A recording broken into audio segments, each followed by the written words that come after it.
Jeff Child from COTS Journal. I'm here at the RTech show in Santa Clara. I'm here with David Jessel of AMD. Ask him some questions about the technology industry. First, I want to ask you, is there any one technology you could point out as sort of maybe the most key area for your company and your division of your company looking forward to the next year ahead? Perfect. Thanks, Jeff. Yeah, as you know, AMD is a leader in x86 processors and graphics technology. So what we've done is developed our accelerated processor unit, our APU, in which we've combined x86 processing with GPU. Get the best of the pervasive x86 software and stunning visual capabilities. And so together, they provide outstanding benefits for our embedded customers. We have our embedded G series that spans between 5 watts and 18 watts, that's single core and dual core, that fits a very nice capability in giving good CPU performance and outstanding graphics. Then in the higher end, we have our AMD embedded R series, that's dual core and quad core, that spans between 17 watts and 35 watts. Higher end CPU capabilities and driving up to 4 displays, which is outstanding graphics. We also have discrete graphics processors, discrete graphics cards that we have in the embedded space as well. So the technologies that we have is combining our x86 capabilities with our graphics capabilities onto the same die, creating our APUs, which is outstanding solutions for the embedded market. Talk about some of the different sub-markets. I mean, obviously, military and aerospace is sort of the area that I cover in COTS Journal, but there's other ones that use video and graphics and that type of stuff. Can you talk about like how they're using different ways for computing and for display? Exactly. So as we look at markets that need graphics and need embedded processing, we look at industrial control and automation as one, in which now you have a controller that's controlling factory floors, robots, equipment, and now has a visual display. So the HMI type of machines are very, very good with our processors. Also looking at digital signage, in which now you have a media player that's driving beautiful, exquisite displays, and so you need stunning graphics, and that's in stunning videos, and that's where AMD comes in with very high definition video content.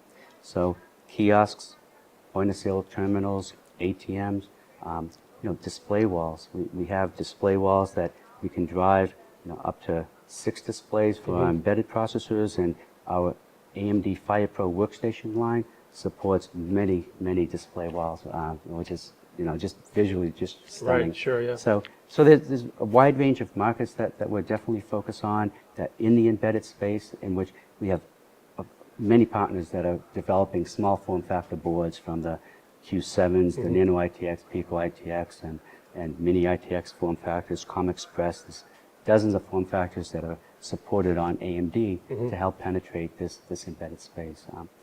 We do have customers in the mil aerospace that are looking at our graphics capabilities and APU capabilities to look at their display type of capabilities in their markets. So, yeah, well, in the military, of course, this idea of net-centric computing, they want to basically have like a display everywhere from the soldier down to the Pentagon, everything connected with information, that type of stuff, which fits into what you're talking about. I want to put you, maybe look at your crystal ball a little bit. Where do you see things different as they were maybe 5 years ago in this technology, and also maybe where they may be going 5 years from now? The sort of like, it's hard to predict, I know, but I mean, we're talking like more integrated, higher performance, different applications, that kind of stuff. Well, absolutely. As we look back 5 years, we certainly see more integration of capabilities in terms of number of CPU cores, and now with AMD's integration of graphics. As we look forward, we're now taking that CPU plus GPU and putting them into what we're calling the heterogeneous system architecture, HSA. And so now HSA is a new paradigm of programming, in which now you have the best of scalar computing with that vector engine. So now you can look at many different computing models, many different programming models that now can benefit from that GPU, that vector engine. So you can look at natural user interfaces and gesture recognition, so that now the computer simply becomes part of you in terms of how you're interacting with it.